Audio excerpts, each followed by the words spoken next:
Raja mulia, yang telah mati dibangkitkan jadi Raja mulia, sembah Raja mulia. Dan doa pembukaan akan dibawakan oleh Bapak Gembala. Mulia, sembah Raja mulia, bagi Yesus puji hormat dan kuasa. Oh mulia, sembah Raja mulia, dari surga datang untuk nabungnya. Kur. Dipuji, ditinggikan namanya Yesus. Hormatlah, muliakanlah Yesus Raja. Oh mulia, sembah Raja mulia. Dia telah mati, dibangkitkan. Sekali lagi kita mengatakan haleluya. Dipuji, ditinggikan, dipuji, ditinggikan namanya Yesus. Hormatlah, muliakanlah Yesus Raja. Oh mulia, sembah Raja mulia, dan tetapi dibangkitkan jadi Raja. Haleluya, haleluya, haleluya, haleluya. Engkau sudah mati tetapi bangkit dan naik ke surga menjadi Raja segala raja, mempelai pria surga yang ditinggikan, dimuliakan Tuhan. Patutlah kami memuji, membesarkan nama-Mu saat ini Tuhan. Sebab Engkau yang menebus kami, Engkau akan menjadikan kami mempelai wanita yang sempurna, yang layak duduk bersanding dengan Engkau dalam kemuliaan selama-lamanya. Terima kasih Tuhan, terima kasih. Kami beribadah melain Tuhan, kami memuji, membesarkan nama-Mu Tuhan. Ampuni segala dosa kami, sucikan oleh darah-Mu, dan urapi kami dengan kuat kuasa Roh-Mu yang suci.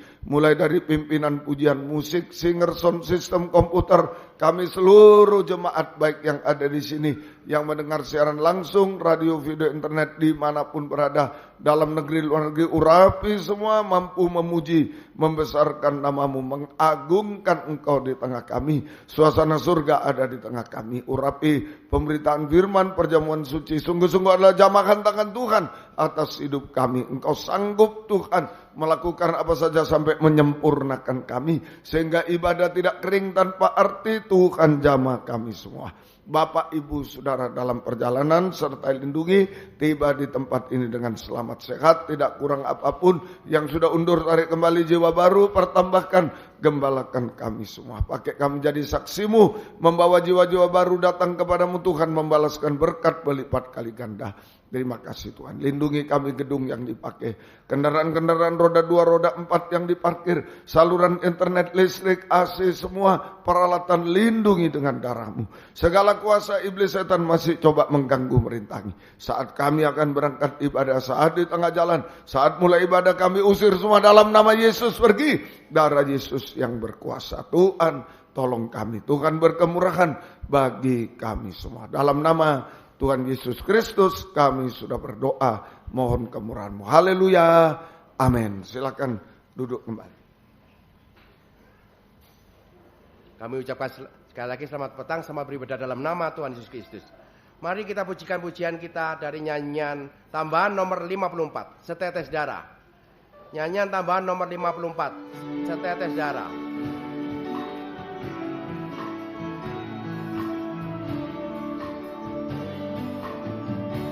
Ada salib bagi tiap orang,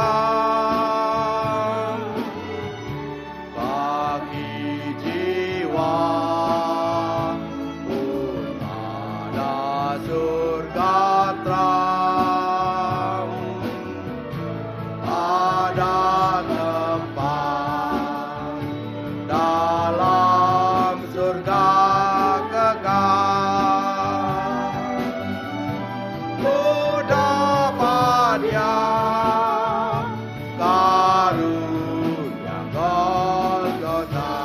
setetes darah, setetes darah Yesus yang suci, Minggu selamat, damai dan abadi.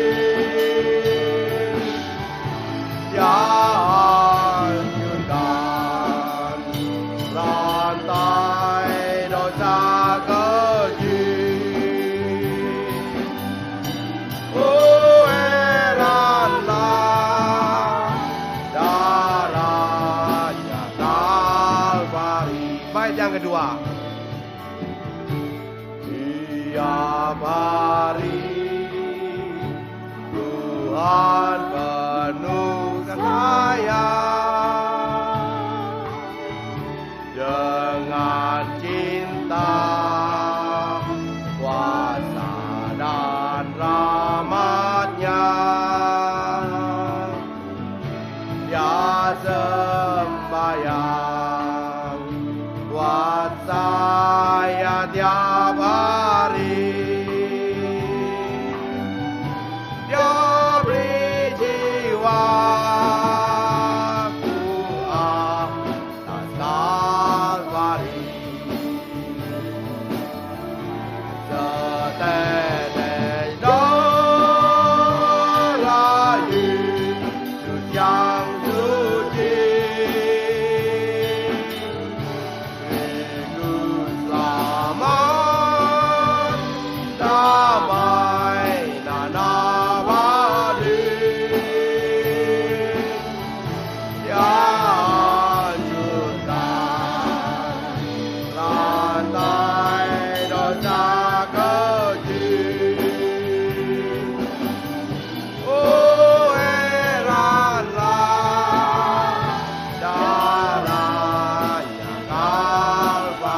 yang ketiga.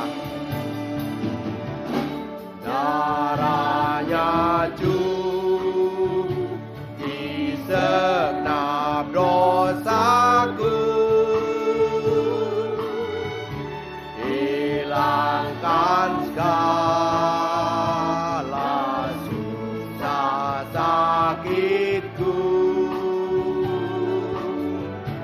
Dia beserta padaku selamanya, sampai ku masuk surga yang kekal. Setetes darah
Kita sambung pujian kita dari nyanyian rohani nomor 141. Jika ku pandang dunia. Nyanyian rohani nomor 141. Jika ku pandang dunia.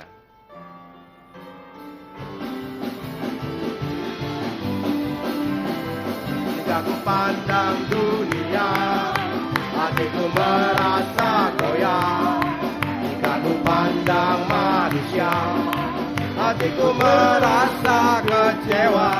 Namun satu yang setia, Dia Yesus yang tak berubah. Dia hidup damai sejahtera sekarang dan selamanya. Jika ku pandang dunia, hatiku merasa goyah. Jika ku pandang manusia, hatiku merasa kecewa. Namun satu yang setia, Dia Yesus yang tak berubah. Dia hidup damai dan sejahtera sekarang dan selamanya. Jika ku pandang dunia, hatiku merasa goyah.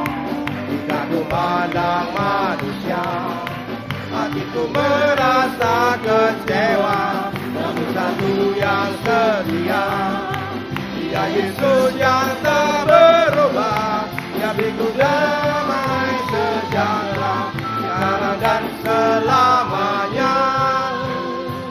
Haleluya. Kalau kita melihat dunia saat ini, maka kita akan selalu akan khawatir.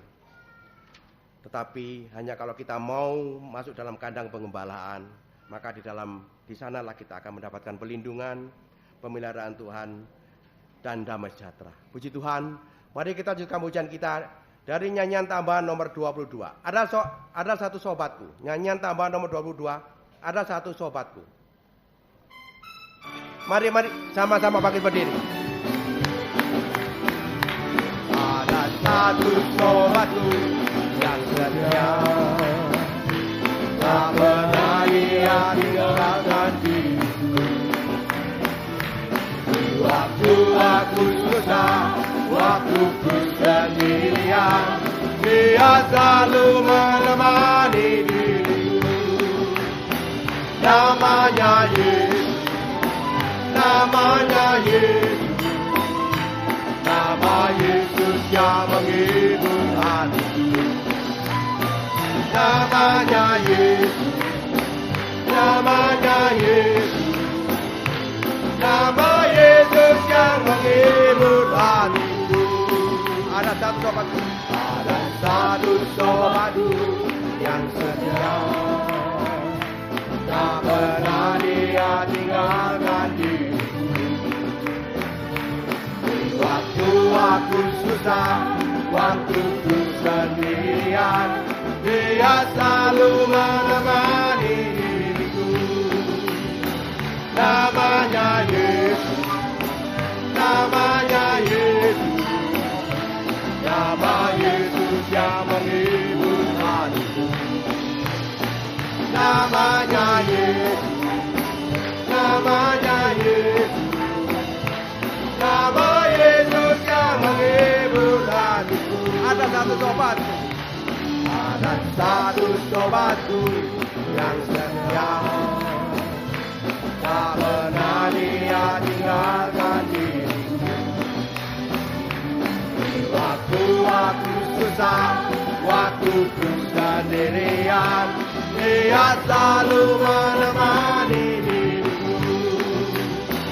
Namanya Yesus, namanya Yesus, nama Yesus yang menghibur hatiku.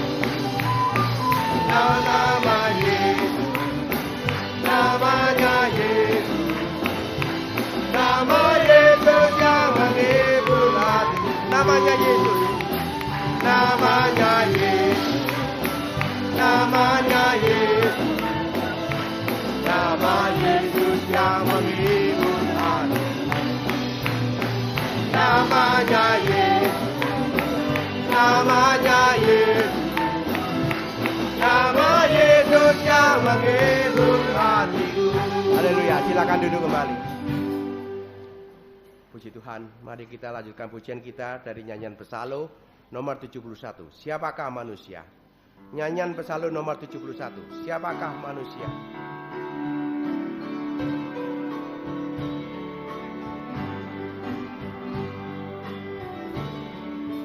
Siapakah manusia?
Yang ketiga, manusia rencanamu Tuhan, bagi yang bersedia diciptakan.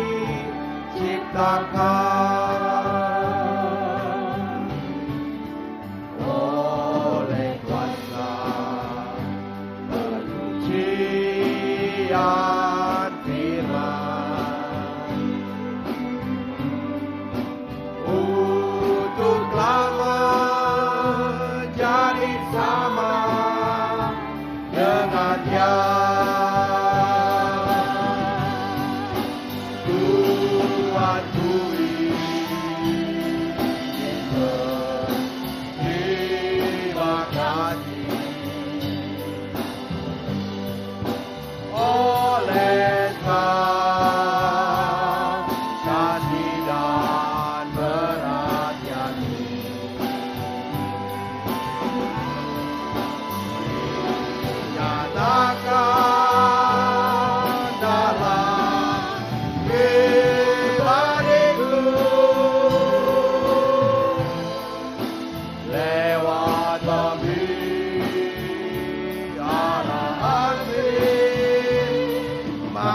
syukur sekali lagi. Tuhan ku ingin berterima kasih.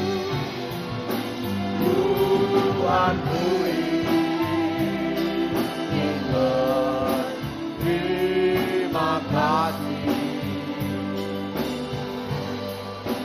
Oleh kasih dan perhatian-Mu,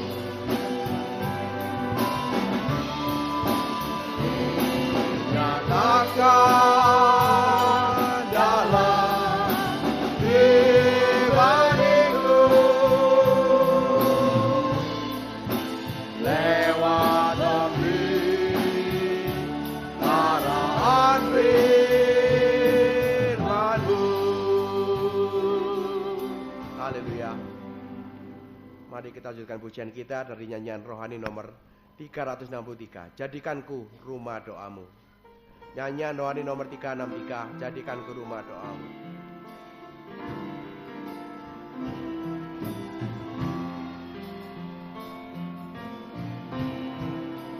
Bawa hidupku sekarang ke tempat kudus-Mu Tuhan. Di mezbah-Mu ku serahkan seluruh hidupku. Penuhi hatiku sekarang dengan urapan yang baru, agar aku lebih lagi mendengar suara-Mu. Jadikan aku Tuhan rumah doa-Mu, agar semua suku bangsa datang menyembah-Mu. Jadikan aku Tuhan rumah doa-Mu, agar semua suku bangsa datang menyembah-Mu. Mari kita sama-sama bangkit berdiri. Kita akan lakukan pujian ini beberapa kali dan kita akan sambut firman Tuhan. Dan nanti pada saatnya kami serahkan waktu kepada Bapak Gembala.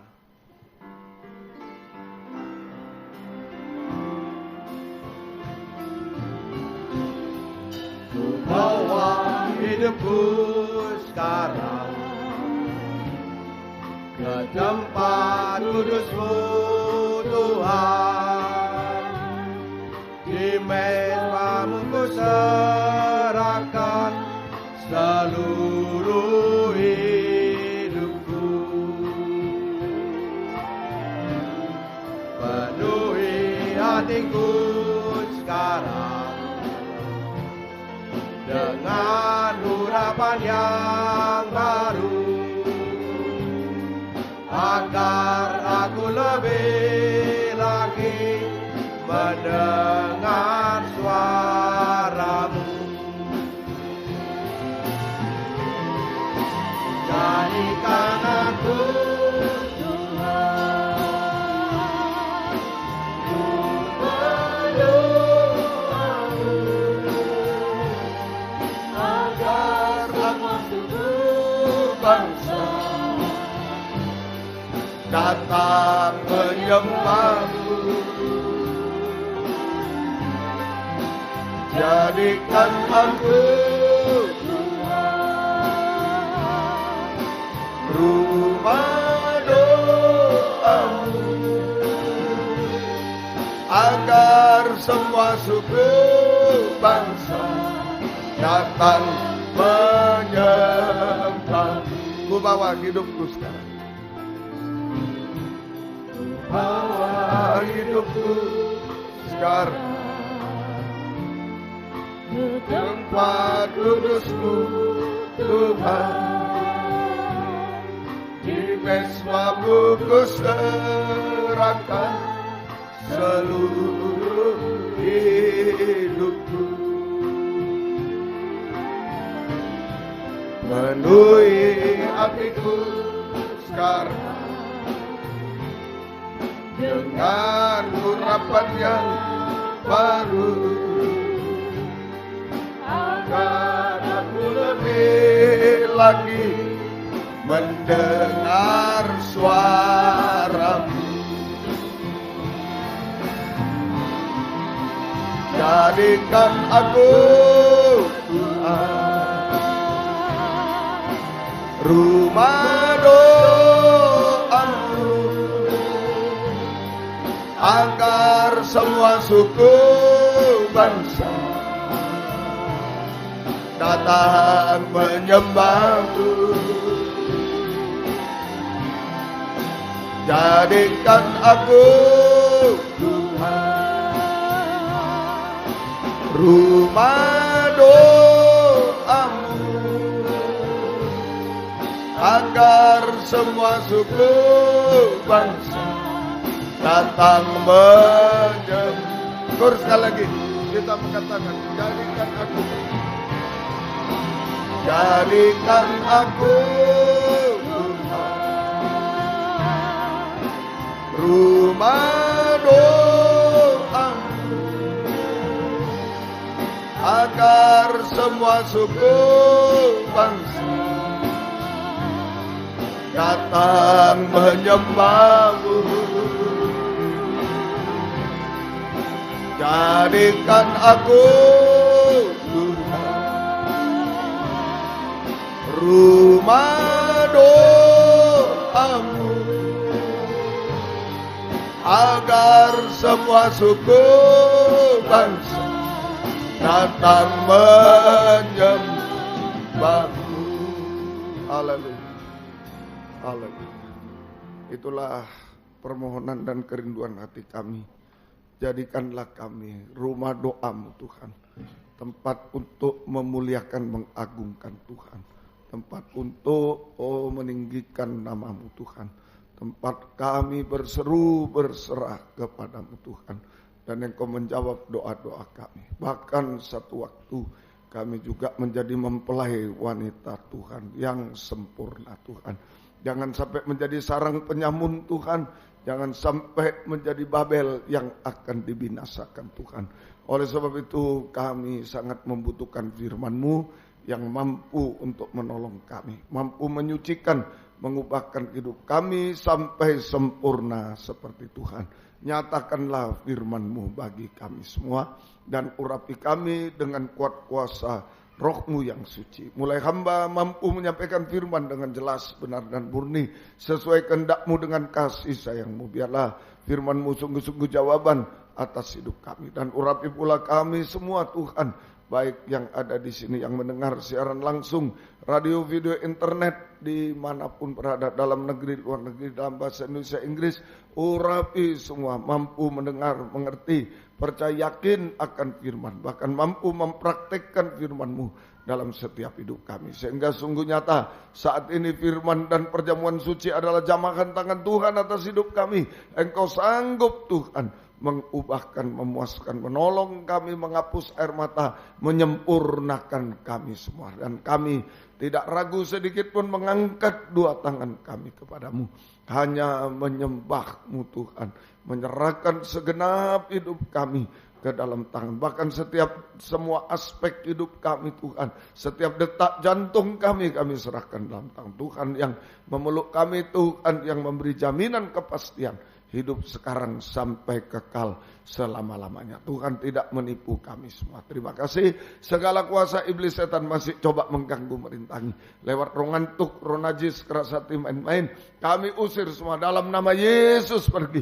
Darah Yesus berkuasa. Tuhan tolong kami. Tuhan berkemurahan bagi kami semua Tuhan. Terima kasih. Gereja lain bersamaan kami beribadah kepadamu saat ini, dimanapun berada. Tuhan berkatilah mereka seperti Tuhan berkati kami. Terutama satukanlah kami dalam satu pengajaran benar.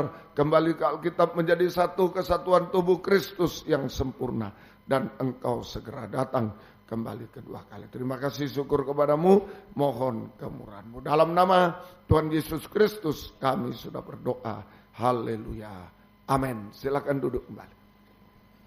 Salam sejahtera dalam kasih sayangnya Tuhan kita Yesus Kristus. Selamat mendengarkan firman Tuhan.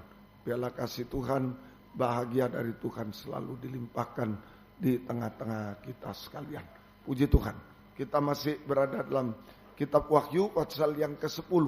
Secara keseluruhan menunjuk 7 kali percikan darah di atas tutupan pendamaian.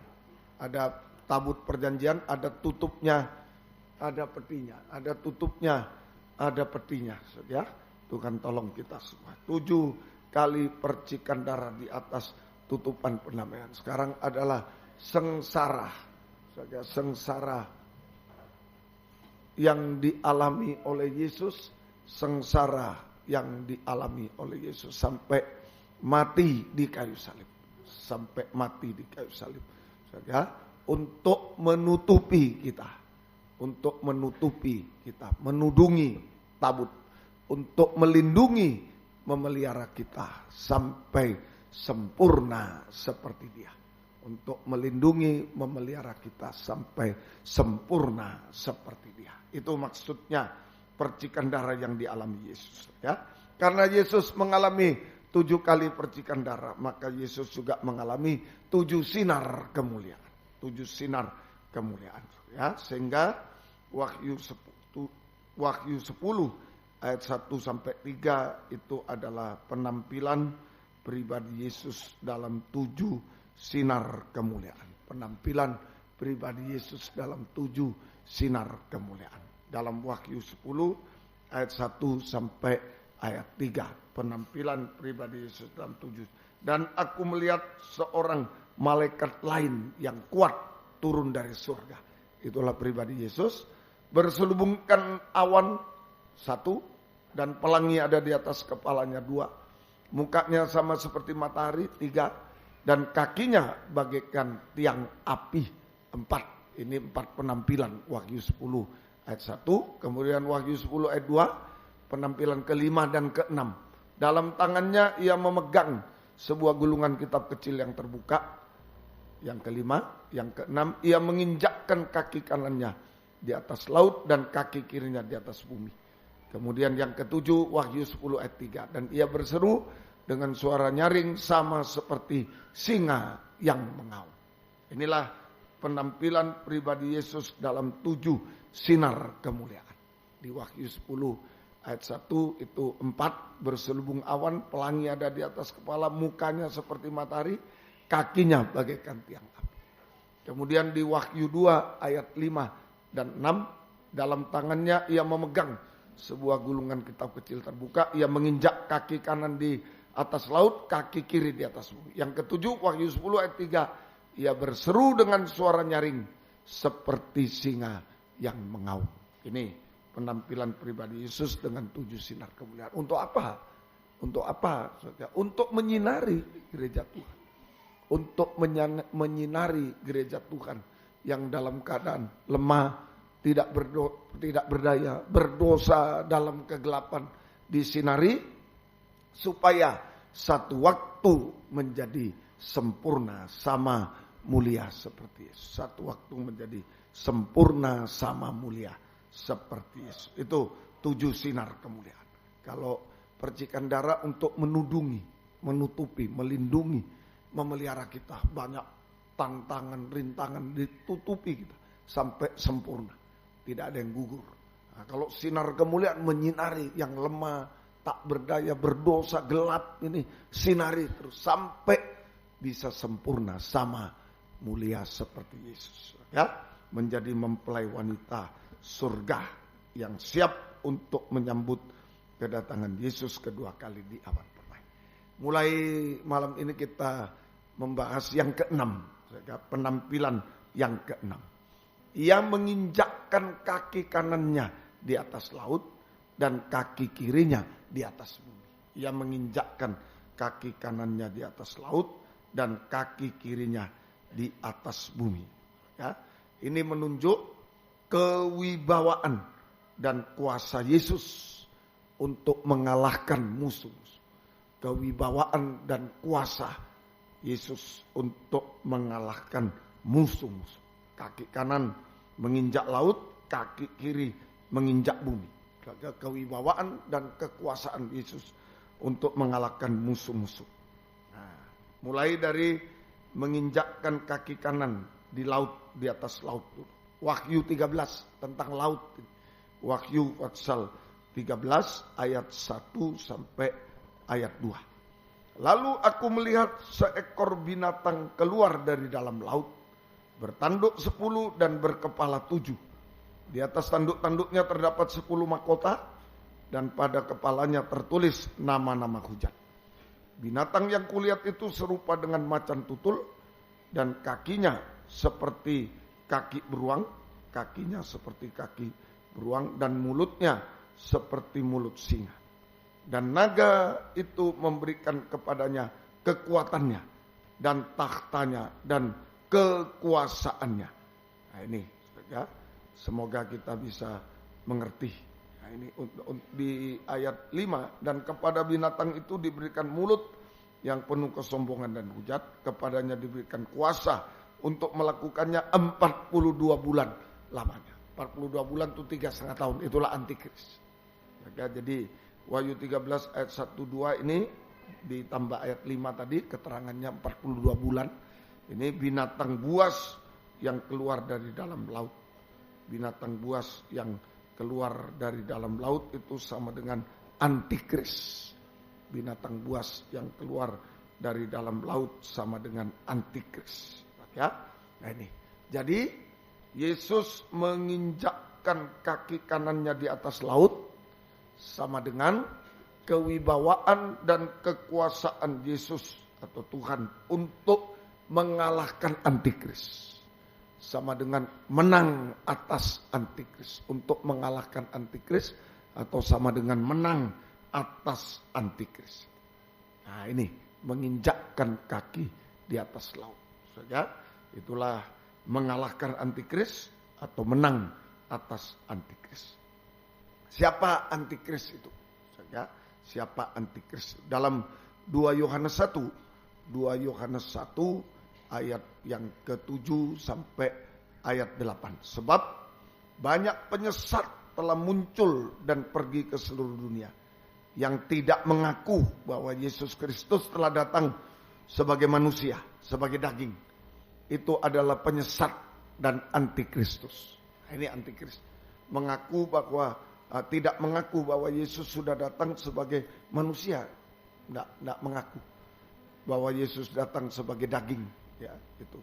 Waspadalah supaya kamu jangan kehilangan apa yang telah kami kerjakan, supaya kamu mendapat upahmu sepenuhnya. Ayat 7 dulu. Nah itu siapa antikris itu? Saja, yaitu orang itu saja, manusia, orang, siapapun juga di luar Yesus, atau hamba Tuhan, pelayan Tuhan yang tidak mengaku bahwa Yesus sudah datang sebagai manusia atau daging. Yang tidak mengaku bahwa Yesus sudah datang sebagai manusia atau daging.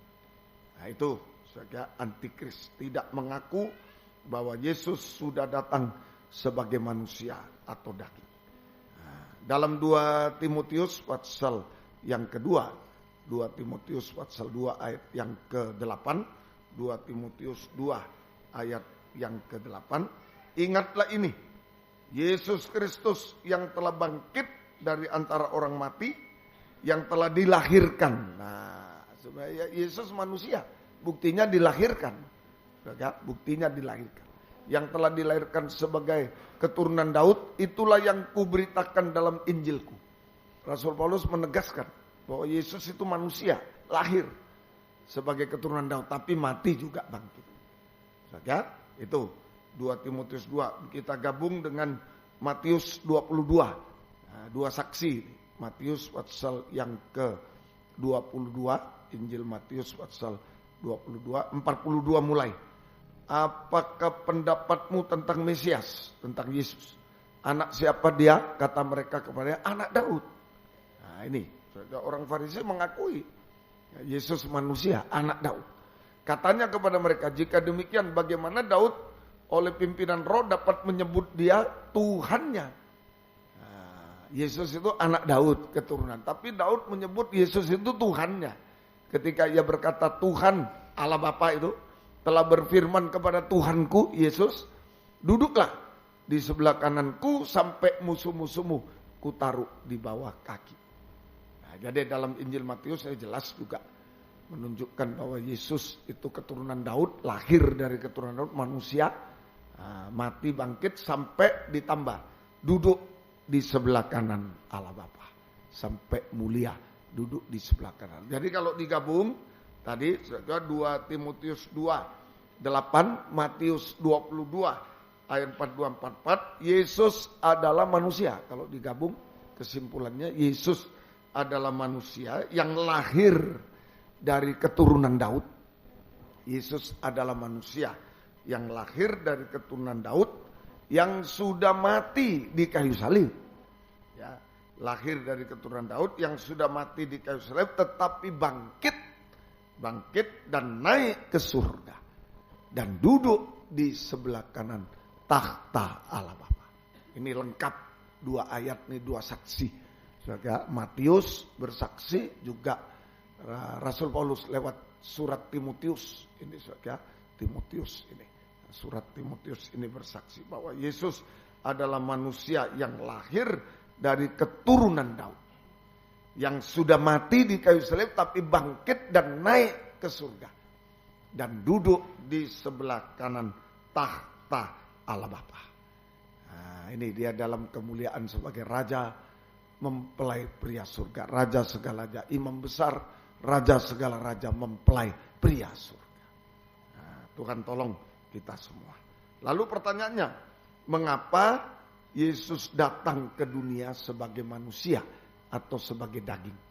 Mengapa Yesus datang ke dunia sebagai manusia? Dan ini yang ditentang oleh antikris.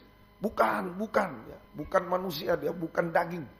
Nah, ini nanti kalau kita pelajari, kalau Yesus bukan manusia tidak tertolong. Nah, itu antikris, menyesatkan.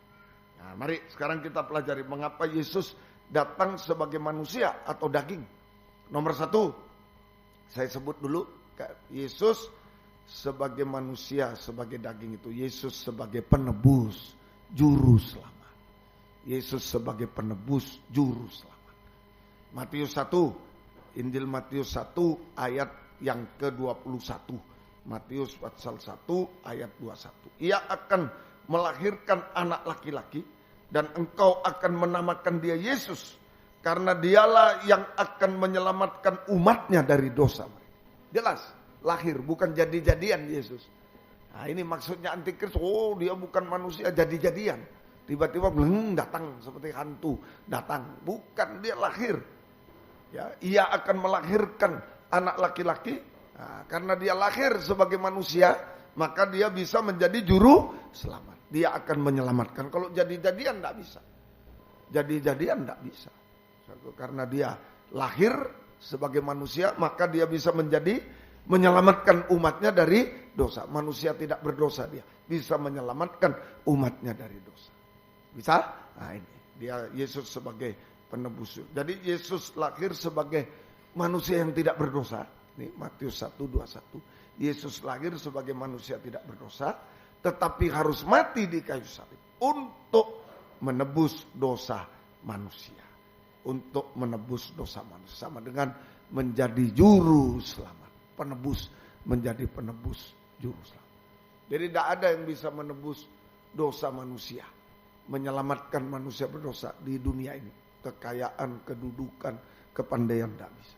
Manusia siapapun, rohaniawan, rasul, nabi, tidak bisa, semua berdosa. Tidak bisa untuk menyelamatkan orang berdosa, menebus jadi juru selamat, tidak bisa, semua berdosa. Kekayaan tidak bisa menebus dosa, malah seringkali memicu kita berbuat dosa. Bukan salah loh, kaya, pandai, kedudukan, tapi hati-hati. Jangan sampai memicu kita berbuat dosa. Nah, dulu tidak kaya, tidak sombong. Sekarang kaya sombong. Tidak nganggap orang, tidak ini sombong. Bahaya. Ya dulu tidak pandai, belum pandai, sederhana. Setelah pandai, wah, dan lain. Banyak kali begitu. Banyak kali begitu manusia. Tidak bisa menyelesaikan dosa. Manusia siapapun termasuk saya rohaniawan tidak bisa. Semua berdosa. Ya satu-satunya. Yesus harus datang sebagai manusia yang tidak berdosa. Sehingga menjadi juru selamat. Amin. Nah itu. Ya. Jadi tadi Yesus menang atas antikris. Kaki kanannya menginjak laut. Kewibawaan kuasanya mengalahkan. Kita harus menang juga. Kita harus menang atas antikris. Kita harus menang atas antikris oleh kewibawaan dan kuasa Yesus. Oleh kewibawaan dan kuasa Yesus. Yaitu, gimana menang itu? Kita harus mengaku Yesus datang sebagai manusia. Kita mengaku bahwa Yesus datang sebagai manusia, sebagai daging. Sama dengan kita mengaku bahwa Yesus adalah juru selamat, penebus kita. Kita mengaku bahwa Yesus sebagai juru selamat, penebus kita. Nah itu, banyak yang tidak mau. Bahkan orang Yahudi, bukan. Masa Mesias ya anak tukang kayu, enggak, bukan. Masih menunggu. Tidak mau ngaku Yesus adalah Mesias, juru selamat, penebus kita, tidak mau. Tidak mau. Nah itu antikris. Saudara, tidak mau menebus. Malah menghina. Bukan Yesus yang disalib, Yudas Iskariot yang disalib. Nah itu, seringkali ini terjadi. Ayo kita mengaku Yesus sebagai manusia. Kita mengaku Yesus juru selamat.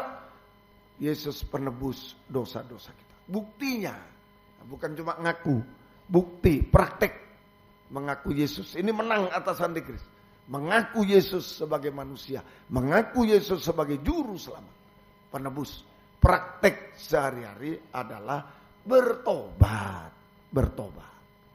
Sama dengan berhenti berbuat dosa kembali pada Tuhan. Bertobat. Berhenti berbuat dosa kembali pada Tuhan. Mati terhadap dosa. Jangan mengulang-ulangi dosa. Nah, itu bukti. Praktek kita ini menang atas antikris. Mengaku Yesus manusia. Daging. Datang sebagai manusia. Mengaku Yesus juru selamat. Penebus. Ya bertobat. Jangan ulang-ulangi dosa. Mati terhadap dosa. 2 Petrus pasal 3. Surat 2 Petrus pasal yang ketiga. Ayat yang ke-9. 2 Petrus 3:9. Tuhan tidak lalai menepati janjinya. Sekalipun ada orang yang menganggapnya sebagai kelalaian. Mana? Katanya Yesus mau datang. Mana? Dari dulu mau datang. Ya Rasul Paulus bilang mau datang. Segera mau datang. Rasul Yohanes di Pulau Patmos. Amin. Segera datang Yesus. Mana sampai sekarang. Belum datang. Dianggap kelalaian. Bohong gitu. Tetapi ia sabar terhadap kamu. Karena ia menghendaki supaya jangan ada yang binasa. Melainkan supaya semua orang berbalik dan bertobat.